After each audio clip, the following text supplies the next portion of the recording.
오늘은 이 지금 참 자료 빼놨는 거 목사님 드리세요. 나 있어요. 아니 그거 아니고 오늘 아침에 조금 됐어요. 더 급하게 조금 더 상세하게 뺏는 게 있어가지고 그거 드리는데 네. 오늘 먼저 지금 그 보기 전에 짚어야 짚고 넘어가야 될 게 있어요.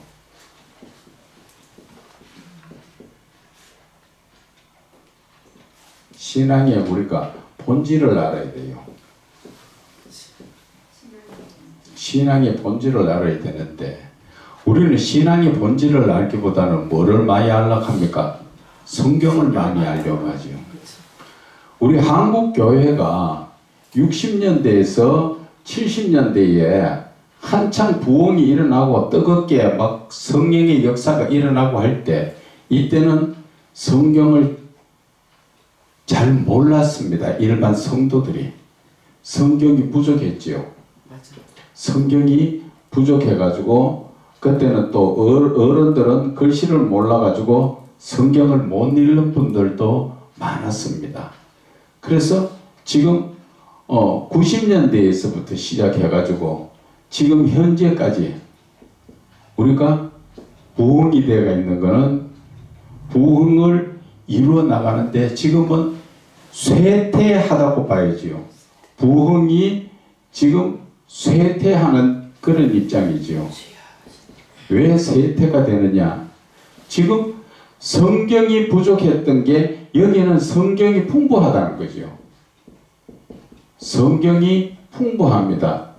풍부한 대신에 자 여기는 성경이 부족한 대신에 누구를 만났어요? 성령님을 만났죠. 성령으로 인해서 역사가 일어난 거예요. 그런데 지금 성경이 풍부하니까 또 성령 누구를 만납니까? 자신을 만나죠. 자신이 우상이 돼가지고 이런 스타일이 되니까 지금 교회가 쇠퇴가 되고 있다는 것입니다. 병들고 쇠퇴가 되어 있어요. 그러면은 지금 어떻게 해야 됩니까? 우리가 지금 이 성경 풍부, 말씀은 많이 알고 있어도 지금 영적으로는 죽어가지요. 영이 죽어가는 거예요.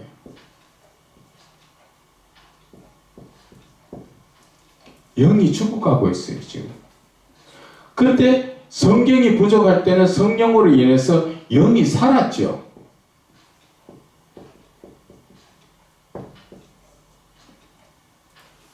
자, 어떻게 해야 됩니까?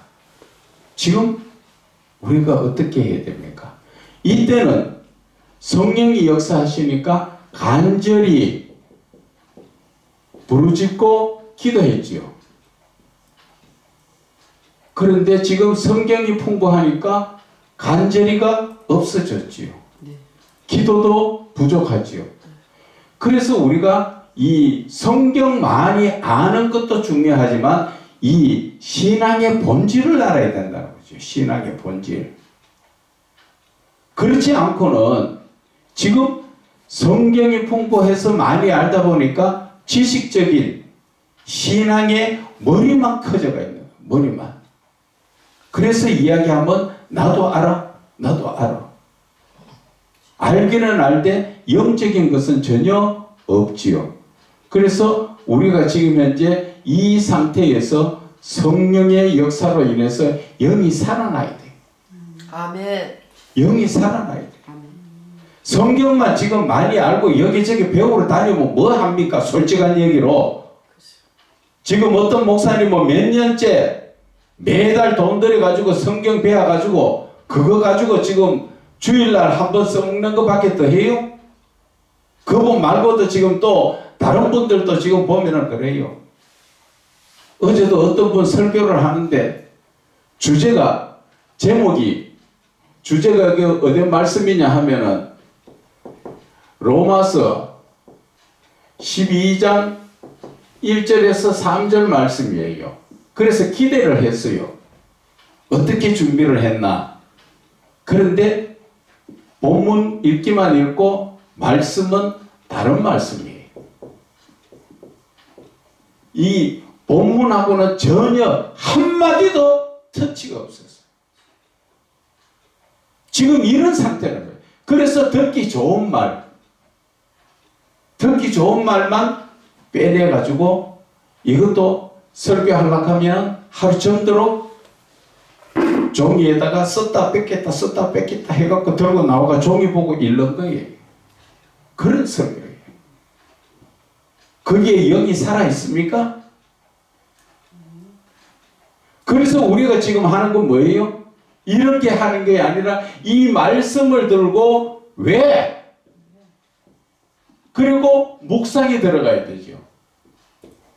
이렇게 왜가 들어가고 묵상이 들어가면 이 말씀이 저절로 열려진다고. 누가 열어준다고? 성령께서. 성령께서 열어주는 것을 하라고 그만큼 가르치는데 이거를 안 하고 엉뚱한 짓으로 내 생각대로 어떤 사람 설교하니까 야 그 말 한마디 그거 참 되게 은혜스럽다 하니까 그런 거 싹싹 매일 가면은 그 사람을 어디 가면은 종이 들고 볼펜 들고 다른 사람 설교 그거 적어요. 좋은 것만 빼요. 그렇게 해서 그게 남한테 영이 살려지는 부분이 됩니까? 아니에요. 성령의 역사가 있어야 돼. 성령의 역사. 그래야 영이 살아나고 내 영도 살고 네 영도 살고 영이 서로가 살아난다고. 그래서 우리가 필요한 게 뭐냐? 결국 신앙의 본질이라는 거예요. 신앙의 본질이 지금 우리가 한번 봅시다. 간단하게 신앙의 본질이 지금 정리가 되어 있는 게 11가지인데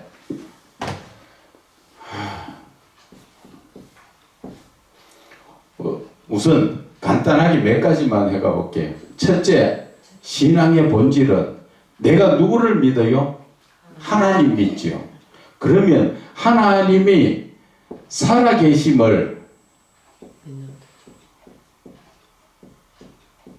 살아계심을 인정을 해야 됩니다. 아멘. 하나님이 살아계심을 인정을 해야 됩니다. 둘째, 하나님을 범사에 인정을 해야 됩니다. 아멘.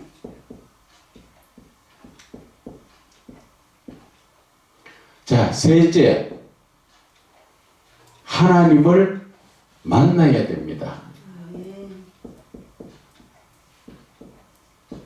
넷째, 하나님과 살아계신 하나님과 교제를 영적 교제를 나누어야 됩니다.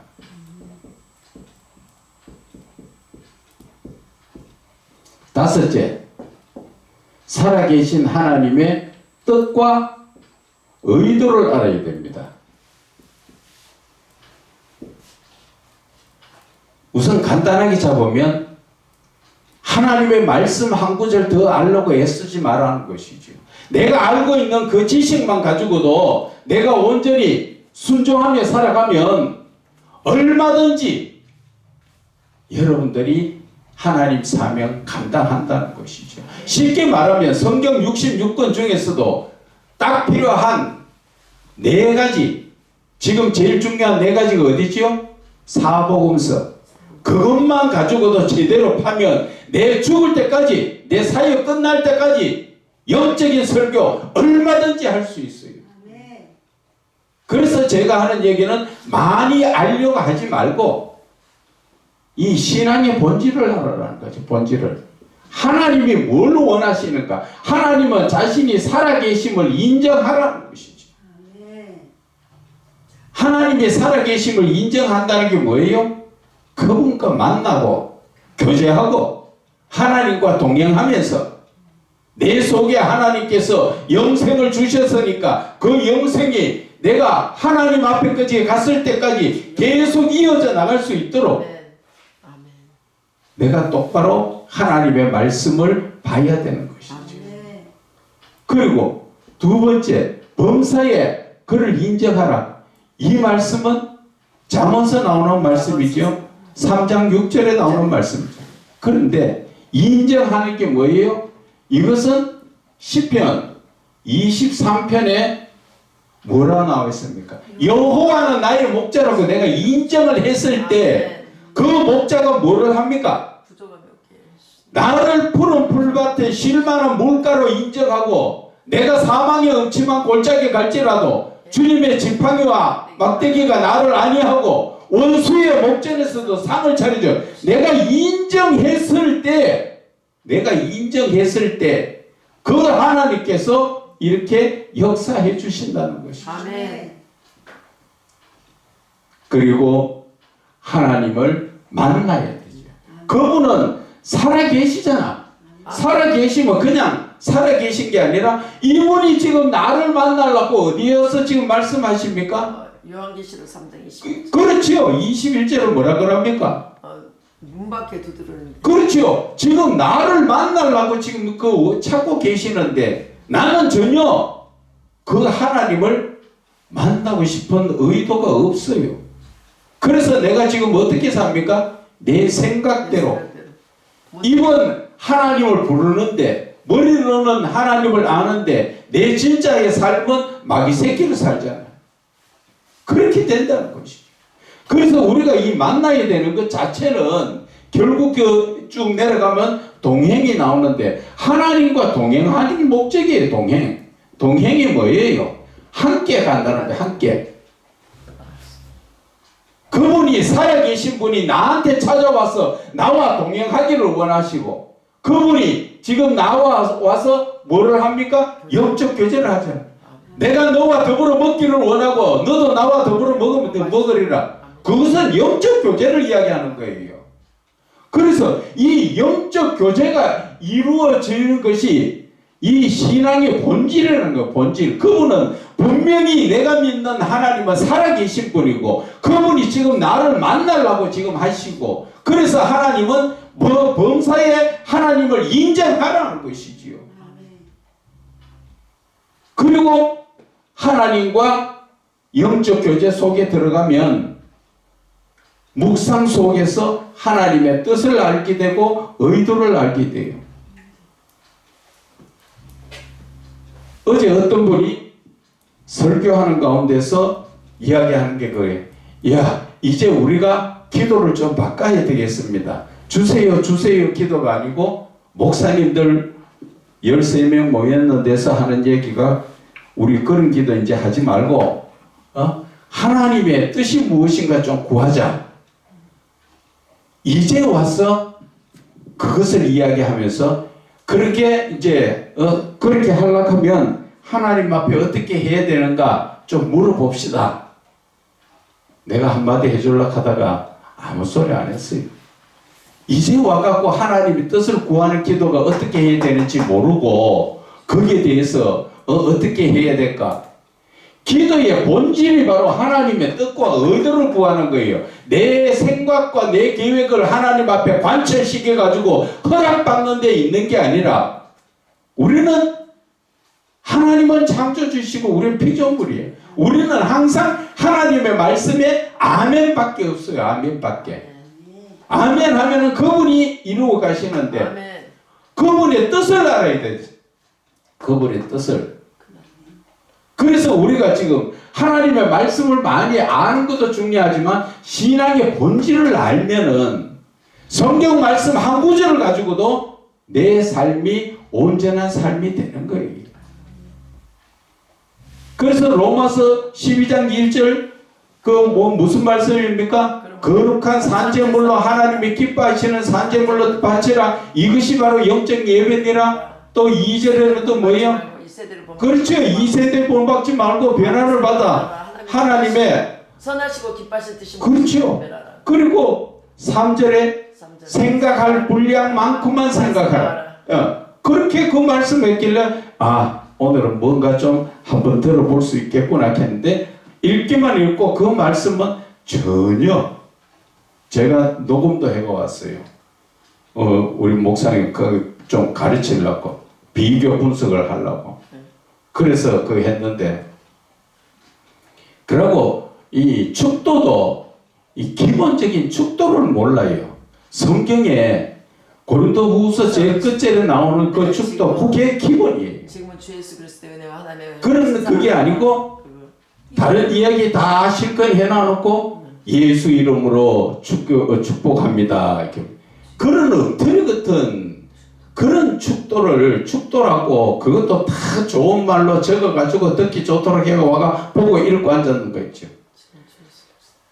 참 목사들이 도대체 무엇을 배웠는지 그런 삶이에요. 그런 삶. 그래도 그 아들이 목사로 내가 부목사로 지금 교회를 섬기고 있죠. 있는데 지금 이 시대에 전부 신앙의 모습이 내 생각대로예요. 내 생각대로. 하나님의 뜻하고는 전혀 상관없습니다. 그런 삶을 사니까 말씀이, 영적인 말씀이 안 열려지지요. 영적 말씀이 안 열려지는데 고린도후서 3장 17절 말씀 한번 지금 찾아가 읽으시기 바랍니다. 고린도후서 3장. 고린도후서 3장 17절 뭡니까? 이전 것은 아니. 맞아요. 이전 것은 이전 것은 지나갔으니 뭐라 새 것이 되었다. 새로운 피조물이라. 새로운 피조물이 되었다.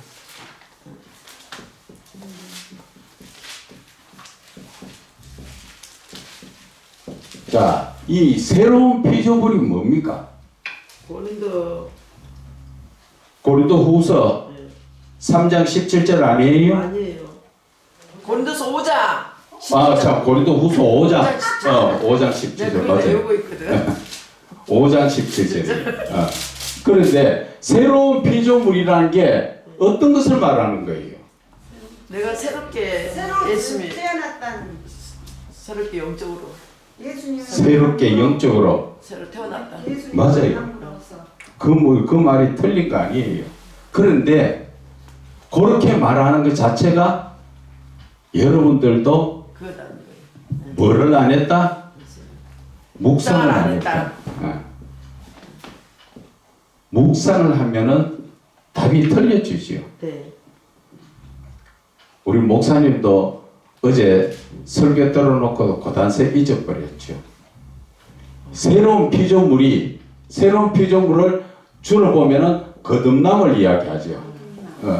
거듭남을 이야기하고 이것이 바로 거듭난 것을 거룩을 이야기하죠. 네. 그런데 여기까지는 일반 목사님들이 다 알고 하는 거예요. 네. 그런데 이 말씀을 묵상을 해보면은 새로운 피조물이란 자체가 하나님께서는 하나님의 형상이에요. 우리가 지금 하나님의 형상을 어디에서부터 받았습니까? 창세기 1장 26절 27절에서 나오지요. 네. 형상. 나의 우리의 형상대로 우리 형상대로 사람을 지어드리라. 네. 그죠? 그러면은 우리의 형상, 하나님은 눈에 안 보이죠? 네. 눈에 안 보이는 하나님의 이 형상 자체가 하나님이지요. 하나님. 예. 고린도서. 형상 자체가 하나님입니다. 하나님인데 여기에서 형상이라는 자체는 외모를 이야기하는 것이 아니라 하나님의 내면적 성품이지요. 거룩성. 내면적 성품입니다. 이 성품을 하나님께서 우리에게 주셨죠. 그러면 사람도 신적 성품을 가지고 있지요. 네. 그죠? 사람도 신적 성품을 가지고 있습니다. 이 신적 성품 가지고 있는 성품이 뭡니까? 거룩성. 그게 대표적으로 거룩성이지요. 또 사랑. 사랑. 그리고 하나님 주신 지혜, 뭐 등등 많습니다. 이것을 어디에서 우리가 확인할 수 있습니까? 에덴 동산에서 하나님이 동행했다는 자체가 거룩하기 때문에 하나님이 함께 하셨지요. 그러나 거룩하지 못하고 이 거룩성이 죄가 들어가 죄성이 되니까 하나님이 함께 하시지 않고 아담 하와를 쫓아내버렸지요. 거기서 잃어버렸죠. 그리고 하나님의 신적 성품의 아가페적 사랑은 어떤 사랑입니까? 에로스. 사랑으로 바뀌었지. 아가페적 사랑으로 보니까 아담과 하와가 벗었으나 부끄러워하지 않더라. 아무 게 없는 사람. 그렇지요. 사랑 자체가 깨끗하고 순수한 사랑.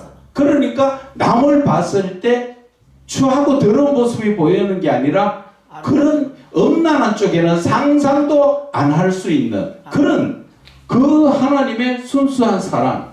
그리고 지혜는 하나님 주신 지혜는 어디에서 나옵니까? 그저 짐승을 이렇게 이름을 그렇죠. 짐승을 지어가지고 하나님이 이름을 불러. 아담에게 이름을 지으라고 데려다 주니까 부르는 게 이름 됐죠. 그게 하나님 다 주신 것이잖아. 사람에게 있던 게 사람의 이 원래 하나님께서 사람을 지었을 때 하나님의 신적 성품을 우리의 형상대로 하나님의 형상대로 지으신 그 성품이 바로 대표적으로 거룩성이고 사랑이고 또 지혜고 또 더 나가면 뭐 의고 그죠? 그렇게 되는데 이 거룩성이 죄가 들어오니까 죄성으로 바뀌었죠. 죄성으로 바뀌었고 사랑은 아가페가 에로스로 바뀌었죠. 그리고 하나님이 주신 지혜는 세상 지혜로 바뀌었죠.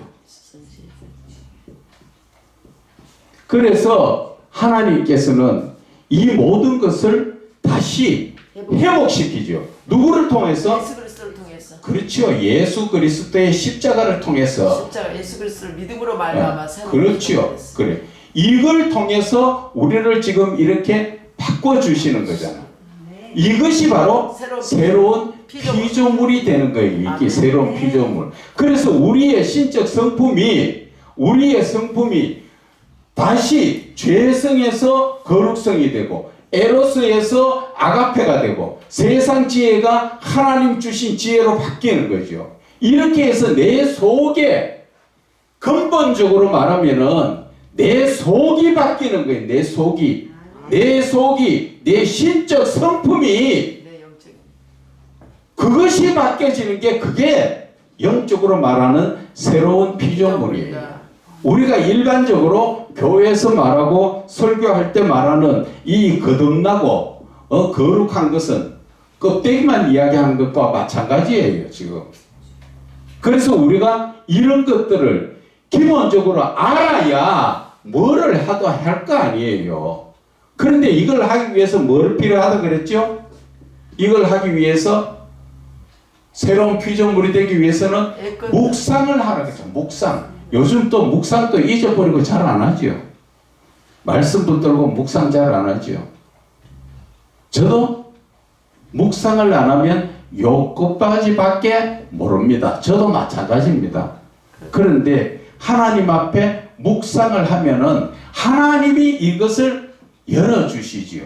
이게 하나님의 형상을 회복하는 게 어디에서 나옵니까?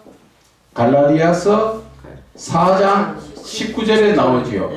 너희 속에 그리스도의 형상이 이루기까지 해산하는 수고를 사도 바울이 다시 하겠다는 거지요. 우리 마음속에 그리스도의 형상이라는 게 내 마음속에 예수의 모습이 있으라는 겁니까? 그 성품을 이야기하는 거죠. 우리가 지금까지 이렇게 신적 성품이 잘못된 이 세상 걸로 바뀌어졌는 것을 다시 회복하기까지 사도 바울이 해산하는 수고를 이루게 가면서도 우리를 바로 세우려고 애를 쓰는. 질문 하나. 예. 여기에 새로운 피조물이라는 말씀 앞에 이전 것은 지나갔으니 새로운 그렇죠. 피조물이라 했잖아요. 그러니까 이전에 내가 예수 믿지 않았던 모든 육신적인 거 더러운 거 예? 이것들이 다 지나가고 이제 나는 예수 그리스도로 말미암아 다시 새롭게 그 말씀이 맞는데 네. 그 말씀 속에 이것이 다 들어가죠. 그러니까 십자가에 왜? 내가 그전에는 거룩하고 사랑하고 지혜로서 이래 살았는데 그리고 나서 내가 하나님을 떠나서 죄성으로 바뀌어버렸죠. 그래서 지나간 이것은 다 지나간 것이고 새로운 피조물. 그러니까 그걸 짧게 이제 내가 이게 생각을 해서 그렇죠. 안에 다 들어가 있어요. 예. 그리고 여기에서 한 가지 더 말씀을 드려야 되는 것이 새로운 피조물이라는 자체가 지금 여기에서 보면은 하나님의 우리 창세기 그 6장 3절에 나오는 게 무슨 말씀이지요? 저 사람의 딸들이 하나님의 아들 아들들이 사람의 딸을 하나님의 예. 아들 예, 거기서 떠났다. 사람의 딸 그죠? 사람의 딸이라는 것은 죄인을 이야기하는 것이고 죄를 이야기하고 하나님의 아들은 거룩을 이야기하는 것이죠. 거룩성을 말하는 것이죠. 그래서 이 거룩성이 죄하고 하나가 섞여지니까 뭐가 나옵니까? 죄가 나오죠. 흰옷 입고 연탄 공장에 간다고 연탄 공장이 검은 게 전부 다 희게 되는 게 아니라 내 흰 게 꺼먹게 된다는 것이죠. 그래서 우리는 여기에서 죄로 인해서 누가 떠나갑니까? 성령이 떠나가죠. 하나님의 영, 성령이 영원히 떠나가 버립니다. 있지 않다 그랬어요. 그렇죠. 거기에서 떠나간다고 분명히 나와 있지요. 그런데 이 지금 하나님의 아들들의 이 권세, 우리가 거룩할 때 하나님의 아들의 권세를 받지요. 그러면 이 사람이 죄에 이 살 때는 누구의 권세를 받습니까? 사단의 권이죠. 그러면 우리가 누구의 아들이래요? 하나님의 아들이 되어야 돼. 하나님의 아들이 되어야 되는데 사탄의 아들이 되어가 있으니까 이제는 예수를 믿음으로 말미암아 하나님의 아들로 가니까 이전 것은 지나갔으니, 그렇죠. 이전 것은 너희가 사단 밑에 살던 거 이제 다 지나갔으니까 이제 하나님의 아들의 권세를 받는다. 어디에 나옵니까? 요한복음 1장 12절에 하나님의 자녀되는 권세 받았다. 영접받는 자 그 이름을 그런데 거기에다 또 확인을 또 시켜주지요. 혈통이라 육전 로마서 8장 14절에 하나님의 영으로 인도함 받는 자가 하나님의 아들이라. 그러면은 우리가 지금 하나님의 아들로 되어가지고 해야 될 이유가 어디에 있습니까? 처음에 쫓겨났던 이 하나님의 아들에서 죄가 들어와서 우리가 쫓겨나서 살았던 그 자체가 이제는 하나님이 다시 아들의 권세를 지금 회복시켜 주고, 이 회복의 아들의 권세가 제일 결말의 신앙의 결말이지요. 어디에 나옵니까? 계시록 21장 7절에 이기는 자는, 그렇죠. 이기는 자는 내가 너의 하나님이 되고 너는 내 아들이 되리라. 바로 이것이 바로 우리의 믿음의 종착지지요. 하나님께서 주신 이 믿음의 종착이 바로 이거라는 것이죠. 이제 설교 한 페이지가 나옵니다. 설교 한 페이지만 나온 게 아니라 이거는 뭐 얼마든지 나옵니다. 그래서 아까 그 잠깐 한마디 이 새로운 피조물에 대한 묵상만 제대로 해도 이게 지금 일반적으로 목사님들이 생각했던 이런 부분이 전혀 없잖아요. 그죠? 새로운 피조물 거듭나, 그죠? 거듭남, 그리고 거룩도 많이 조금 그 말씀을 보는 사람, 뭐 조금 묵상하는 사람이라야 거룩까지 알죠. 그래 요 정도밖에 안 된다는 것이죠. 그래서 우리가 지금 필요한 거는 신앙의 본질을 바로 알고 하나님과 교제를 나누는데 초점을 맞추라, 그 말이에요. 저 말은 성경 많이 알려고 하는 게 중요한 게 아니고, 한마디로도 하나님께서 왜 이 새로운 피조물에 대해서 말씀하셨고 새로운 피조물이 도대체 어떤 것인가. 다른 목사님들 보듯이 그냥 뭐 거듭나고 거룩한 거 그런 정도만 볼 것 같으면 수준이 초등학교 수준. 이 정도는 초등학생들도 설교 몇 번 들으면 다 알아요. 그러면 목사나 초등학교 학생이나 수준이 같아져 버려요. 그래서 조금 어려운 말을 하면은 못 알아들어요. 지금 어떤 분이 여기에 지금 뭐 안 오는 게 바로 그런 거예요. 해도 잘 이해가 안 되고 못 알아들어요. 목사가. 그분들은 어떻게 해야 합니까? 이런 식으로 여기에 맞춰가 설교를 해야 된다니까. 강의를 하고 뭐를 하더라도. 그리 완전히 하나님께서 택한 자의 그 자체의 기름 부음과 그냥 일반적으로 목회자 한다고 목회를 한다고 하나님이 그냥 불러가 쓰시는 그런 사람들하고 차원이 다르다는 것이지요. 비록 하나님의 공부는 안 했어도 누구 말 따나 엘리사가 하는 것은 영적인 부분이잖아요. 그래요, 안 그래요? 맞습니다. 그런데 그 당시에도 신학 공부한 사람들이 있어요, 없어요? 있었어. 선지동산에 선지자의 제자들이 많이 있었지요. 선지생. 그것이 바로 요즘으로 말하면 신학교, 지금 이름 있는 신학교들 거기에 나름대로의 다 똑똑하고 제대로 배운 사람들이 그 많았지만 하나님은 그들 안 택했어요. 그래서 택한 자는 택한 자. 천국 간 사람 따로 있다고 뜻이. 그래서 거기에서 하나님께서는 엘리사가 모세를 들어서 그지요? 그 한 시대를 이끌어가는 영적 지도자를 만드신 거예요. 거기에서도 엘리사를 선택했잖아요. 그래서 여러분들에게 말씀드리고 싶은 거는 여러분도 지금 내가 나를 생각하지 말라는 거죠. 내가 나를 생각하면은 돈 없다, 못 배웠다, 나이가 들었다, 뭐 전부 안 된다 맞아. 하나님 그거 모릅니까? 하나님 다 알고 계셔. 10편 130편에 체질을 하신다. 그 성경은 많이 알고 하잖아. 아니야, 알긴 아는데. 그래서 우리가 해야 되는 게 뭐예요? 생각이 하나님과 교제하는데 초점을 맞춰라 그 말입니다. 네. 저는 며칠 전부터 지금 계속 기도하는 게 그거예요. 하나님 제발 저는 못하겠으니까 하나님 좀 해주세요. 하나님이 만나고 하나님께서 교제를 해주셔야 되지. 내가 무슨 재주로 사람이 영적인 것을 어떻게 그것을 갖다 이끌어 나가세요. 하나님이 하세요. 저는 오늘 새벽에도 그 기도했어요. 하나님 여기 오시는 분들 하나님이 직접 만져주시고 하나님이 하세요. 저는 종이고 입만 뻥긋뻥긋 그냥 꼭두가시처럼 나는 할 거 그거밖에 없습니다. 그래서 물 주고 심는 거는 아무것도 아닌데 잘하는 것은 하나님이에요.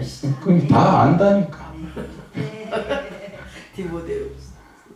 그런데 그 아는 말씀 가지고 영적으로 들어가니까 얼마나 놀라운 역사가 누구에게 일어나요? 사도 바울. 그렇게 많은 학문들 가지고 다 버렸어. 다 버렸지만 물 영적인 부분을 붙들고 있을 때 그거는 기본적으로 다 들어가는 거예요. 그만큼 내가 공부해놨던 게 영 없어지는 게 아니에요. 그래서 그분이 나중된 만삭되지 못하고 태어난 그러한 사도지요.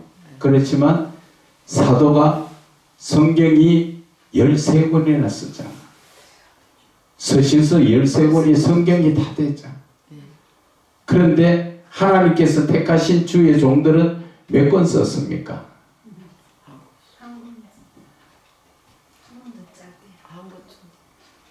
그러니까 그런 부분도 시간 날 때는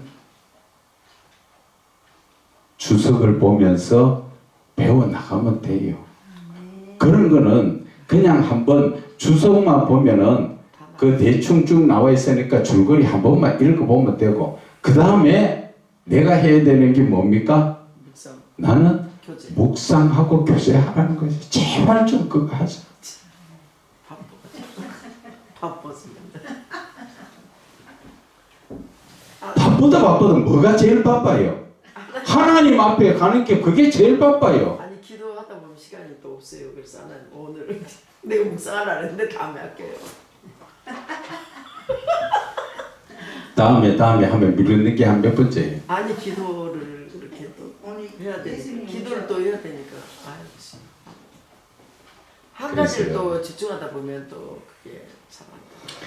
그래서 제가 말씀을 드리는 것은 이 성경을 제가 많이 알아서 여러분들한테 성경을 가르치는 목적이 아니라 이 말씀을 통해서 여러분들이 하나님을 어떻게 만나야 되는가 그 자체를 말씀드리고 싶어서 성경을 건드린 거예요. 그래서 요한복음 우리가 6장 1절부터 지금 다시 풀어놓는 것을 보겠습니다. 그 후에 예수께서 디베라의 갈릴리 바다 건너편으로 가시매, 디베라는 것은 베세다를 말씀하시는 것이며, 이곳은 예수님의 제자 안드레, 베드로, 빌립의 고향이지요. 그것이 요한복음 1장 44절에 빌립은 안드레와 베드로와 한 동네 베세대 사람이라 그게 나와 있죠. 그래서 성경이 성경을 증언해 주는 것입니다. 자, 6장 2절에 큰 무리가 따르니 이는 병자들에게 행하시는 표적을 보았습니다. 예수님을 따르는 무리들은 예수님께서 전하시는 복음의 말씀을 듣고 믿음으로 따른 게 아니라 뭐를 보고 따릅니까? 예수님께서 행하시는 신기하고 놀라운 표적을 보고 재미로 따라다니는 거죠. 그래서 이렇게 500문도가 따라다니다가 예수님이 십자가에 잡히시고, 또 거기에다가 그 전에 성만찬에 대해서 내 살을 먹고 내 피를 먹고 그런 얘기하고 하니까 전부 다 떠나갔죠. 그래서 280 떠나고 120문도가 남았죠. 380명이 떠나가고, 맞아요. 이렇게 이제는 머리가 띵해 계산이 안 나옵니다. 잘 그렇게 부탁드립니다. 자, 그래서 마가복음 8장 12절에 예수께서 마음으로 속 깊이 탄식하며 이르시되 어찌하여 이 세대가 표적을 구하느냐. 표적을 보고, 그러니까 또 너는 예수님을 시험하여 하늘로부터 오는 표적을 구하고, 어떻게 보면 예수님의 그 말씀을 듣고 내 영혼이 구원받는 쪽에 신경 쓰는 게 아니라 꼭 서커스나 마술하는 사람들 이런 거 보고 참 신기하다고 따라다니는, 그런 거 보려고 따라다니는 사람들하고 같다는 것이죠. 그래서 6장 3절에 예수께서 산에 오르사 제자들과 함께 앉으시니, 4절에 마침 유대인의 명절인 유월절이 가까운지라. 그래서 예수님의 공생애에서 요한복음 2장 13절에 나오는 첫 번째 유월절과 지금은 두 번째 유월절을 맞이하시는 것이지요. 지금 유대인의 명절인 유월절이 가깝다. 이것이 예수님은 두 번째 맞는 유월절이지요.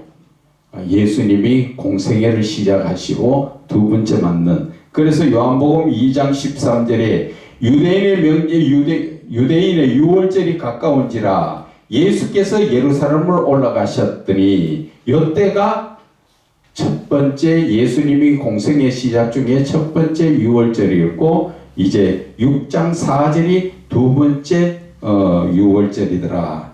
그래서 5절에 예수께서 눈을 들어 큰 무리가 자기에게로 오는 것을 보시고 빌립에게 이르시되 우리가 어디 가서 떡을 사서 이 사람들을 먹이겠느냐. 이것은 예수님께서 빌립에게 이렇게 시험하시면, 첫째로 사람이 할 수 없는 일에 대해서 어떻게 대처하는가, 그것을 아시고자 그 지혜를 시험하는 것이었다. 그리고 두 번째는 예수님의 권능을 나타내어 자신이 하나님의 아들이심을 알게 하시는 데 목적이 있은 것이다. 요한복음 6장 6절에 빌립을 시험하고자 하심이라. 그리고 6장 14절에 표적을 보고 말하되 이는 참으로 세상에 오실 그 선지자다. 그렇게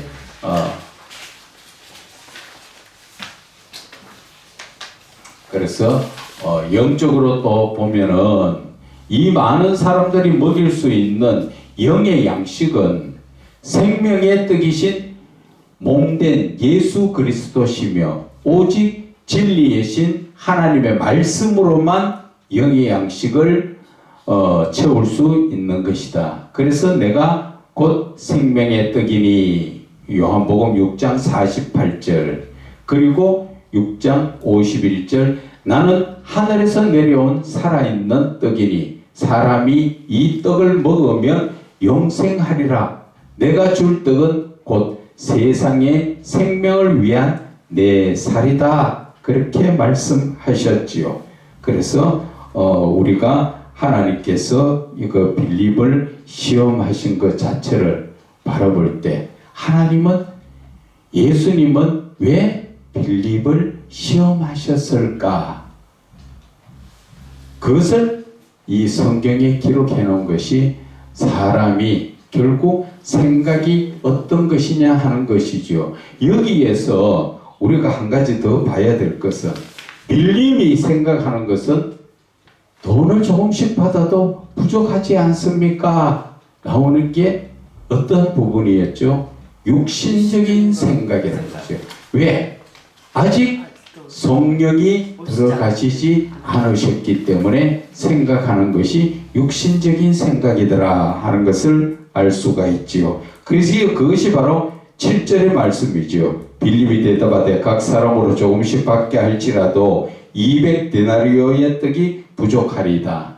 그래서 빌립이 세상적으로는 머리가 좀 비상하게 잘 돌아가는 그런 사람인 것 같아요. 그래서 대충 사람을 몇 명인가 파악을 하고 그리고 그것을 떡을 지금 사서 먹이려니까 이렇게 해도 떡이 부족하지 않겠느냐. 그것이 사람의 지혜로서 계산해 볼 때 도저히 채울 수 없다는 한계를 고백하는 것이지요.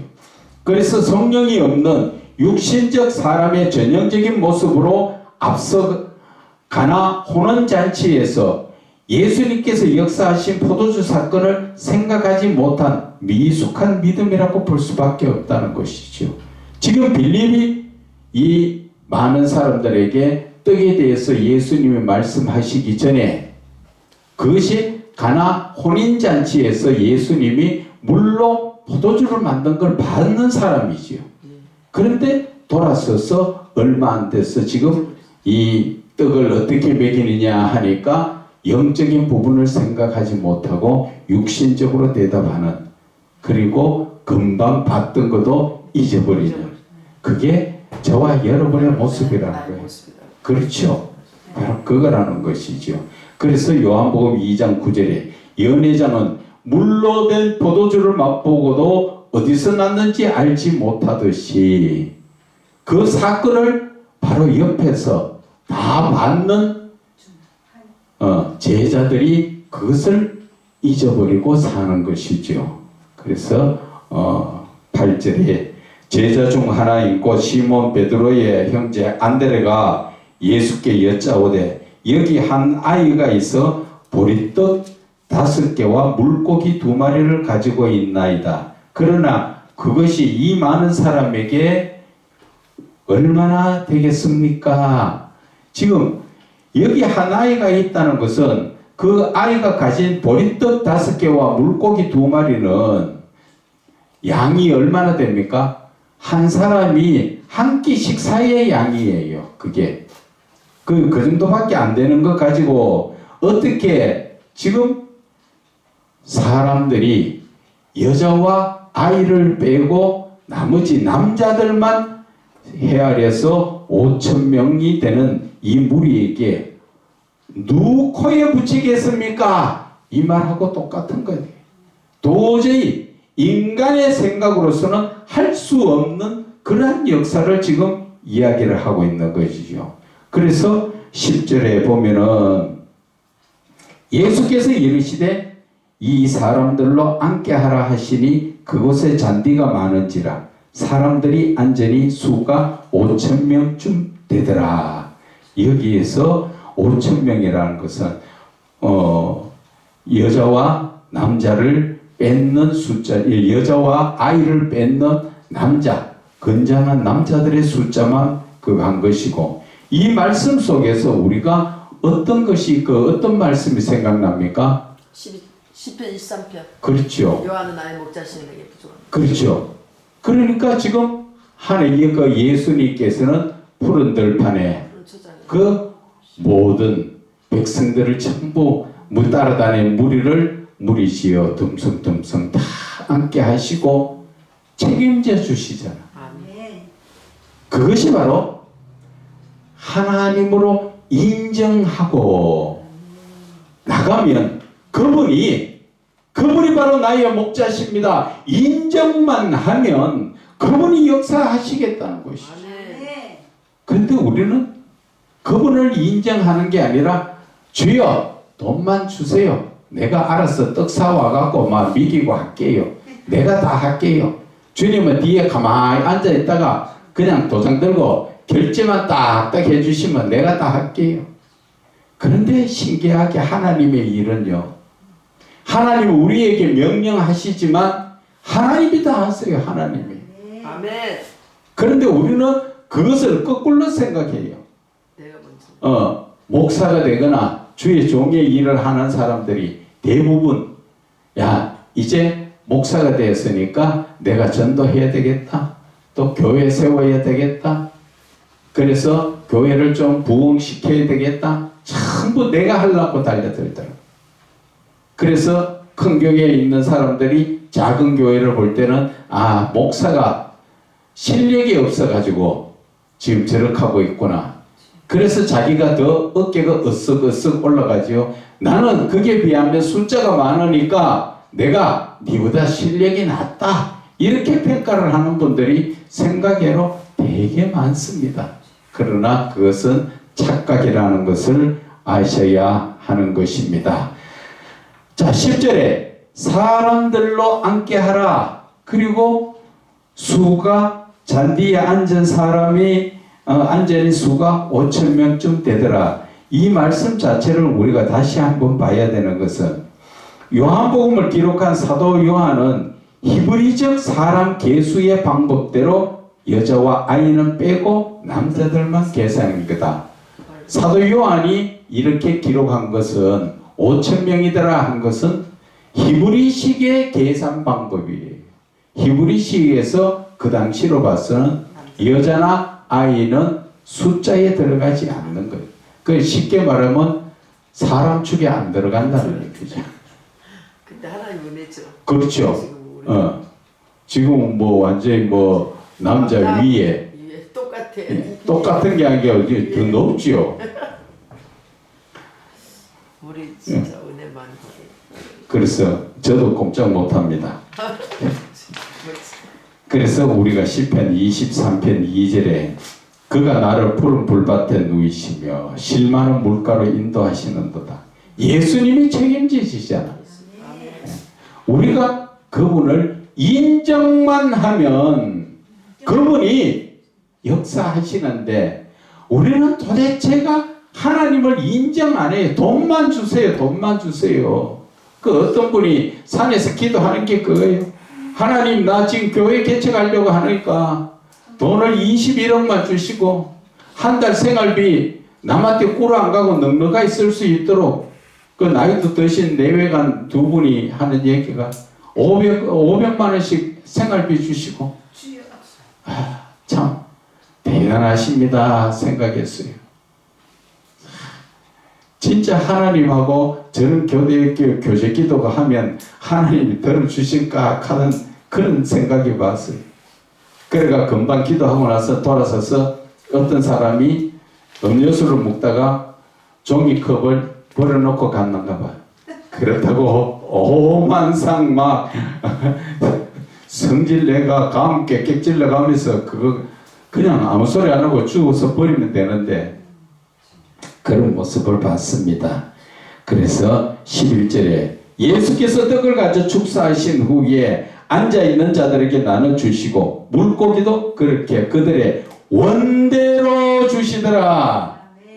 축사는 하나님께 감사 기도하는 것의 의미인 것이고 모든 사람이 풍성한 식사를 하도록 사랑의 배려를 하신 것이며 영적으로는 예수님의 말씀으로 생명의 구원을 받는 모든 자들에게 풍성한 영의 양식을 주신 것이지요. 그래서 요한복음 11장 40절에 내 말이 네가 믿으면 하나님의 영광을 보리라. 아멘. 믿으면. 아멘.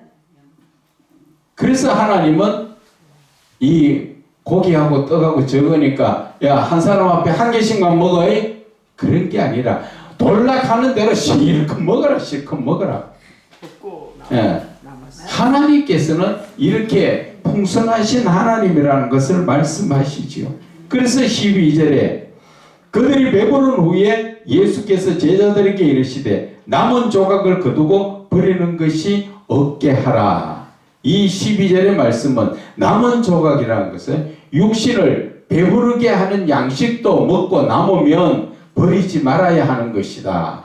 영적으로 말하면 영의 양식인 생명을 살리는 하나님의 말씀은 1.1핵도 버릴 것이 없다는 것이지요. 그래서 디모데전서 4장 4절에 하나님께서 지으신 모든 것이 선함에 감사함으로 받으면 버릴 것이 없다.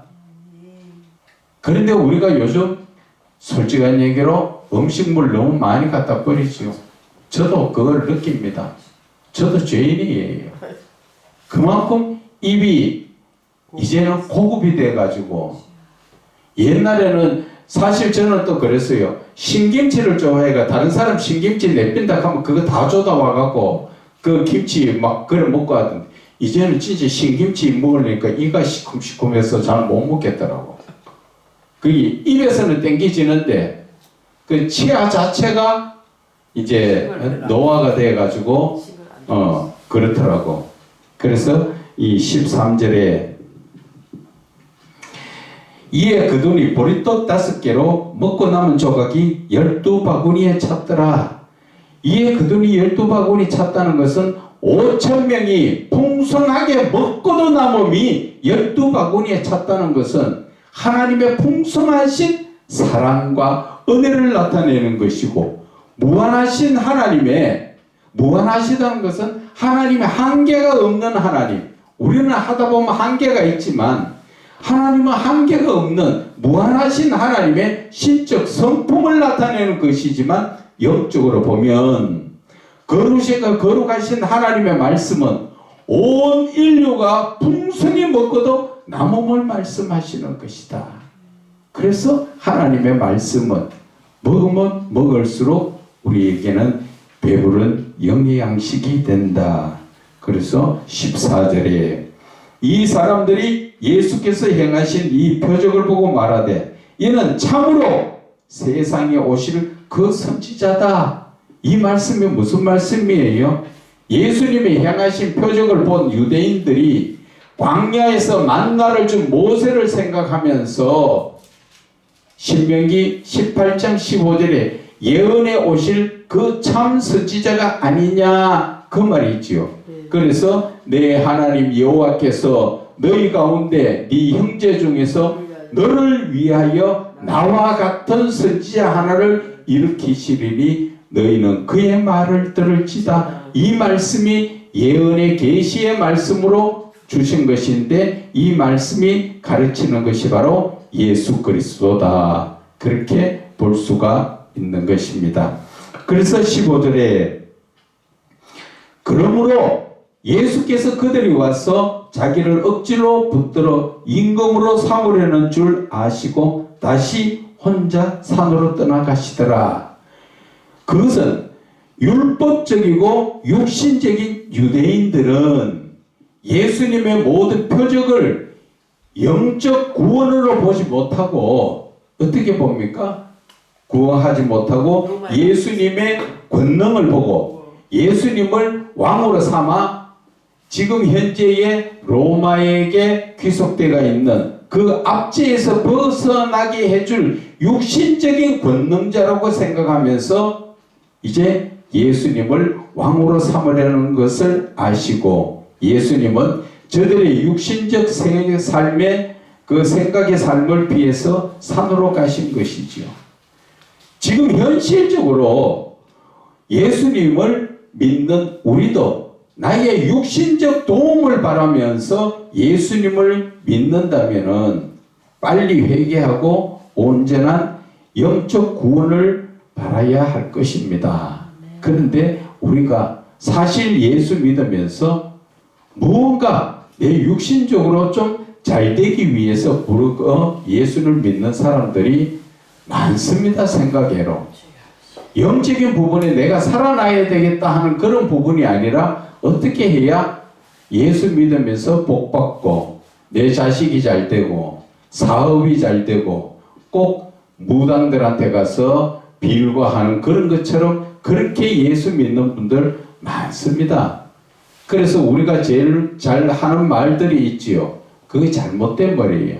예수 믿고 복 받으세요.